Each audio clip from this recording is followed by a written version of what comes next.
Assalamualaikum warahmatullahi wabarakatuh. Kembali lagi bersama saya Uti di podcast Pengadilan Negeri Raha, Maymodo Pebisara.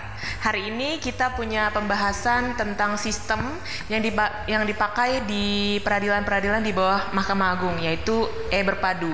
E-Berpadu itu merupakan sistem elektronik berkas pidana terpadu. Kali ini narasumbernya kebetulan sekali langsung dari Panitera Pengadilan Negeri Raha, Bapak Abdul Hafid. Selamat siang Bapak. Selamat siang Mbak. Sehat Bapak? Alhamdulillah sehat. Bapak, hari ini kita mau berbincang tentang e-Berpadu ya, yang kebetulan dipakai di kepaniteraan pidana ya. Siap. Iya, Bapak kalau boleh tahu e-Berpadu itu apa sih Pak sebenarnya Pak? Terima kasih Mbak Uti. Jadi e-Berpadu ini merupakan suatu aplikasi yang diciptakan oleh Mahkamah Agung ya, untuk memudahkan masyarakat pencari keadilan dalam hal untuk pelayanan pada masyarakat. Ya. Namun bisa saya ceritakan sedikit ya. Boleh. Sebelum diterbitkannya aplikasi e-Berpadu ini, itu ada aplikasi yang telah digunakan secara di Pengadilan Negeri Raha. Itu namanya aplikasi e-Pandu. Di mana aplikasi e-Pandu ini itu diciptakan oleh Pengadilan Tinggi Sulawesi Tenggara. Yang mana di dalam fitur-fitur itu e-Berpadu itu e-Pandu itu masih terbatas layanan yang disediakan. Cuma sebelum e-Pandu pun juga itu ada lagi namanya inovasi internal Pengadilan Negeri Raha. Itu namanya Lasiaga. Itu Mbak. Itu Lasiaga adalah inovasi yang kita ciptakan sendiri melalui istilahnya internal. Yang digunakan untuk oleh para penegak hukum ya, terutama dari kepolisian, penyidik, kejaksaan, untuk mengajukan permohonan penyitaan, penggeledahan, kemudian ada perpanjangan penahanan. Itu hanya Mbak, kalau tidak salah itu baru tiga fitur. Di Lasiaga itu hanya baru 3 fitur. Baru 3 fitur. Kemudian seiring dengan perkembangan muncullah namanya e-Pandu. Kemudian dalam e-Pandu itu ada penambahan fitur-fitur oleh Pengadilan Tinggi, yang pada saat itu Ketua Pengadilan Tinggi Kendari itu Pak Pujo Harsoyo ya. Pak Pujo. Itu yang pada saat itu seingat saya. Yang sekarang ini kemudian diciptakan lagi oleh Mahkamah Agung itu yang e-Berpadu sistem elektronik berkas pidana terpadu. Itu ya. Itu yang e-Berpadu ini merupakan juga suatu wadah. Wadah, kemudian perkembangan untuk mewujudkan misi dan visi Mahkamah Agung, Mbak. Itu yang gitu ya, Pak. Kalau e-Berpadu sendiri ada dasar hukumnya nggak sih Pak penggunaannya itu Pak? Kalau dasar hukumnya yang pertama itu yang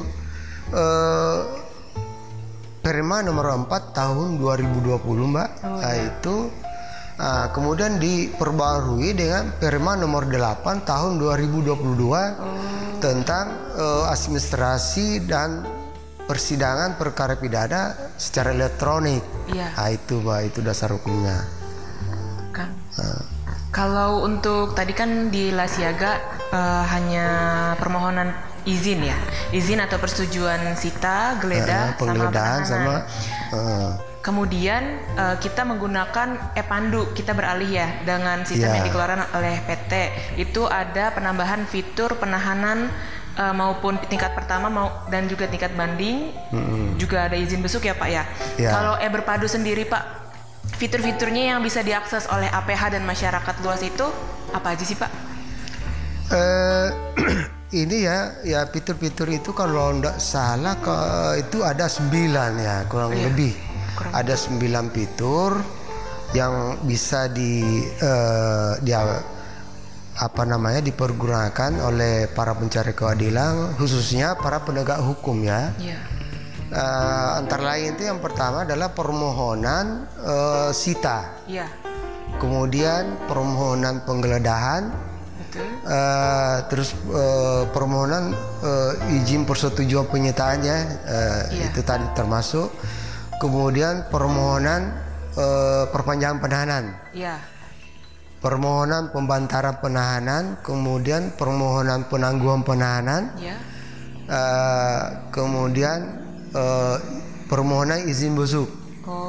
Nah, itu. Kemudian ada lagi diversi. Apalagi ya kurang lebih itu. Sepertinya yang paling utama dia berpadu itu yang pelimpahan ya Pak, pelimpahan elektronik. Ya maaf ya, itu yang paling inti yang kita pakai pergunaan sekarang itu adalah pelimpahan berkas pidana. Itulah intinya. Perlimpahan berkas perkara dari kejaksaan. Betul, dari penyidik kemudian ke kejaksaan. Iya, dari penyidik kemudian kejaksaan kemudian ke pengadilan itu Mbak. Kalau kan pasti dengan adanya inovasi pasti ada manfaat dong Pak yang dirasakan ya. Manfaatnya dari e-berpadu ini untuk Pengadilan Negeri Raha sendiri, untuk APH dan untuk masyarakat itu menurut Bapak manfaatnya seperti apa sih Pak? Berbicara masalah manfaat itu sangat luar biasa. Yang pertama itu untuk para APH sendiri, para penegak hukum itu yang pertama adalah mengirit biaya, kemudian tenaga, dan waktu. Itu yang paling utama. Mengingat kita ada di kepulauan. Dengan adanya aplikasi ini, aplikasi berpadu ini tidak perlu datang lagi di pengadilan. Betul. Dibandingkan yang sebelumnya itu ketika sebelum ada aplikasi itu harus ke pengadilan. Terutama yang kita yang punya wilayah hukum di Buton Utara. Itu kalau misalkan datang di pengadilan itu memerlukan waktu antara 4 sampai 8 jam baru nyampai. Iya Mbak itu.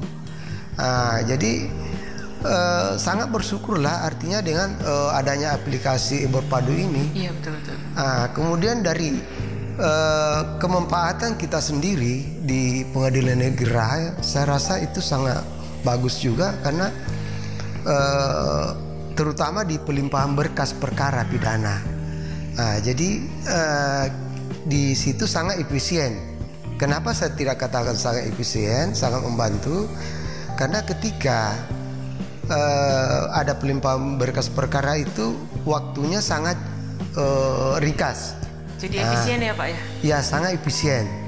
Kemudian ketika ada juga misalkan kekurangan berkas perkara itu hanya kita melalui aplikasi untuk memberitahu pihak kejaksaan. Itu Mbak. Kemudian dari ini yang sangat membantu juga itu fitur izin busuk. Ini sangat membantu masyarakat. Kenapa? Misalkan ada masyarakat yang ingin berkunjung atau membesuk keluarganya, taruhlah di rutan, ya, di lapas, itu tidak perlu lagi repot-repot datang di pengadilan, untuk mengajukan permohonan sita izin busuk. Cukup dengan membuka aplikasi e-Berpadu kemudian mengupload. Betul. Nah, itu sangat membantu masyarakat, Mbak. Iya. Iya. Ya, contoh apa yang saya katakan tadi seperti masyarakat yang di Buton Utara, Muna Barat, ketika mau ngajukan permohonan izin busuk ke pengadilan, ya sudah nggak usah datang. Jadi nggak perlu repot-repot lagi ya Pak ya? Nggak perlu repot-repot lagi datang Tinggal buka di handphone, pengadilan. upload, sudah dapat persetujuan. Ya seperti itu, Mbak. Saya kira itu yang manfaatnya yang sangat. Bapak, kan e-Berpadu ini secara efektif digunakan di Pengadilan Negeri Raha itu pada awal tahun ya Pak, di Januari 2023. Iya, Mbak. Bapak sebagai panitera, harapan kedepannya aplikasi e-Berpadu ini itu bagaimana Pak? Supaya mungkin lebih mempermudah APH lain atau masyarakat atau pengadilannya sendiri untuk mengakses e-Berpadu Pak? Ada harapan apa? Jadi harapan saya sendiri sebagai panitera yang mempunyai tugas pokok dalam menyelesaikan administrasi perkara di pengadilan ini. Jadi tentunya saya secara pribadi maupun secara instansi mengharapkan agar e-Berpadu ini dapat disempurnakan lagi kembali. Tentunya dengan harapan ada fitur-fitur yang sampai saat ini belum bisa kita akses ya. Di antaranya masalah perpanjangan penahanan untuk tingkat Mahkamah Agung. Ya. Itu yang belum bisa kita akses. Kemudian yang kedua tentang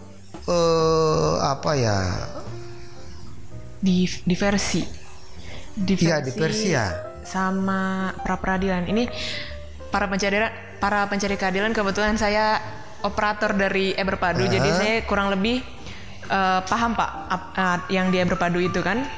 Saya maksudnya sampai saat ini saya menggunakan e-Berpadu tuh Pak, diversi dan pra peradilan itu kita hanya bisa menerima permohonan. Iya seperti itu Pak. Kemudian kalau satu lagi yang masalah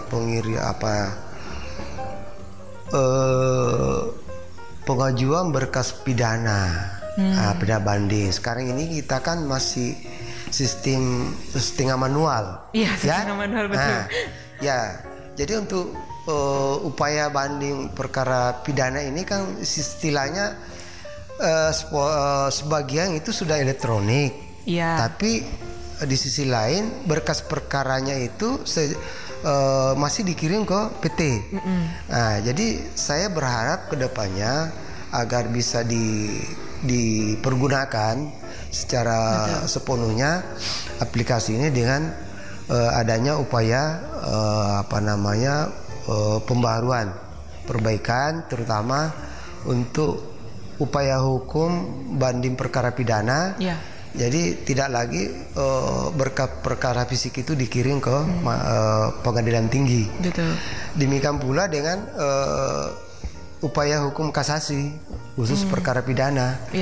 Saat ini kan kita masih menggunakan manual semua. Tapi walaupun sebenarnya Mbak ini kan sudah ada Perma nomor 7 ya, tentang Perma nomor 6 itu tahun 2022 tentang pengajuan upaya hukum kasasi dan PK untuk perkara pidana. Mudah-mudahan secepat mungkin itu dapat dipergunakan. Saya kira itu Mbak ya. Iya Bapak. Penjelasan dari saya. Terima kasih Bapak. Itu merupakan pertanyaan terakhir dari saya. Mungkin Bapak ada yang mau disampaikan yang lain? Kalau untuk kesan-kesannya bagi yang pencari keadilan, mohon untuk membuka aplikasi ini, kemudian bisa dipergunakan ya. Bisa dipergunakan sebaik mungkin apa-apa yang dibutuhkan. Seperti izin besuk sama ada izin pinjam pakai barang bukti itu juga bisa diakses kan sama masyarakat. Iya, termasuk izin barang bukti. Dan satu lagi nih Mbak, masih ada satu kendala yang di internal kita. Iya. Itu masalah akun dari untuk salah satu pengguna, APH. Pengguna APH itu khususnya di Polres Buton Utara. Jadi sampai saat ini belum ada disediakan akunnya dari Satgas SPP Mahkamah Agung. Iya, belum terdaftar sebenarnya. Belum terdaftar. Belum terregistrasi. Walaupun kita sudah berapa kali melakukan koordinasi, bahkan pihak pengadilan sendiri itu sudah mengirim surat untuk dibuatkan akun. Betul. Itu hanya mungkin itu Mbak yang bisa saya sampaikan ya. Terima kasih. Sudah Bapak. Sepertinya cukup sampai di sini ya Pak. Kita tutup aja podcast hari ini ya. Terima kasih Mbak. Terima kasih. Semoga bermanfaat semua penjelasan dari Pak Panitra. Kurang lebihnya mohon maaf. Wassalamualaikum warahmatullahi wabarakatuh.